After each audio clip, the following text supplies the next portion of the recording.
Tercatat 10 orang yang diminta dari Bang Riman tadi, saya nggak tahu di apa di kepala. Tapi yang diadministrasikan pertama itu 3 orang. Nggak tahu aku kenapa Bang Riman nggak pernah dia kasih petunjuk aku. Uco,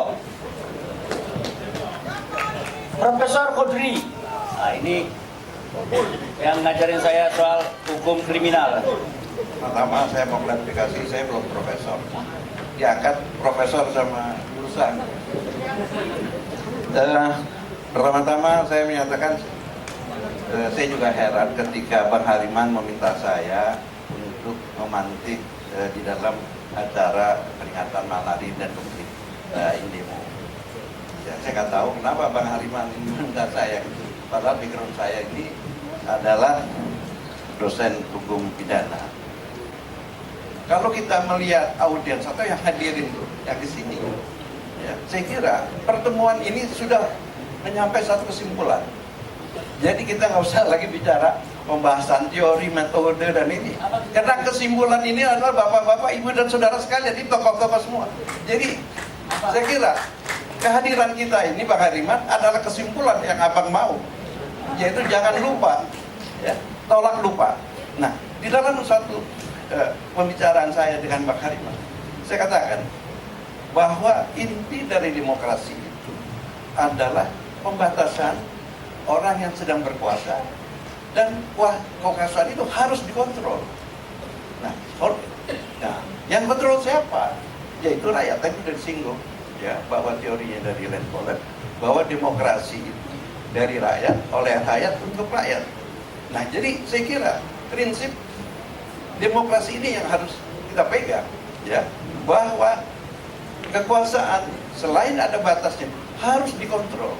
Nah, dalam konteks ini saya kira belakangan ini, ya, di akhir tahun Lembaga Pertahanan Nasional Lemhanas mengeluarkan suatu hasil kajian yang dilakukan oleh Lemhanas sendiri yang menyatakan dunia ini sedang mengalami regresi demokrasi.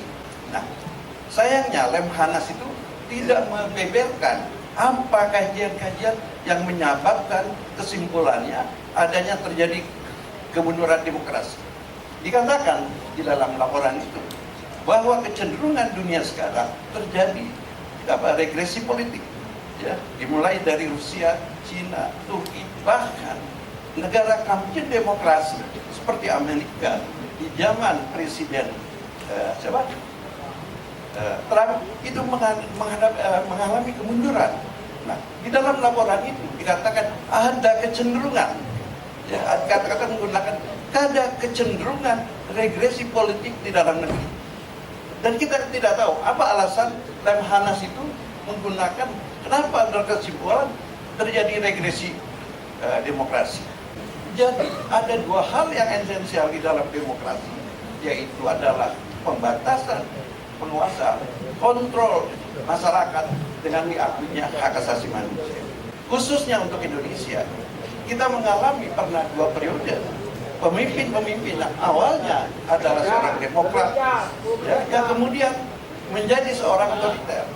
Nah, kita sudah mengalami 2 kejadian tersebut, maka kemudian ya, kita, ya, tidak akan mau lagi mengalami hal yang sama. Jadi kalau slogan dalam pertemuan ini menolak lupa, saya kira ini menunjukkan bahwa kita harus belajar dalam sejarah bangsa kita, ya, dan setiap perubahan, ya, di mana-mana dilakukan oleh bukan lembaga-lembaga formal, ya. Perubahan itu dilakukan oleh civil society, ya, di mana-mana, ya. Saya kira dijelaskan tadi Malari Indemo itu adalah civil society. Begitu juga 98, perubahan itu dilakukan oleh civil society. Tidak ada partai politik, ya, tidak ada partai politik. Sini teman-teman saya ada partai. Saya kira bahwa perubahan itu datang dari masyarakat sipil. Saya kira demikian untuk pengantar. Ya.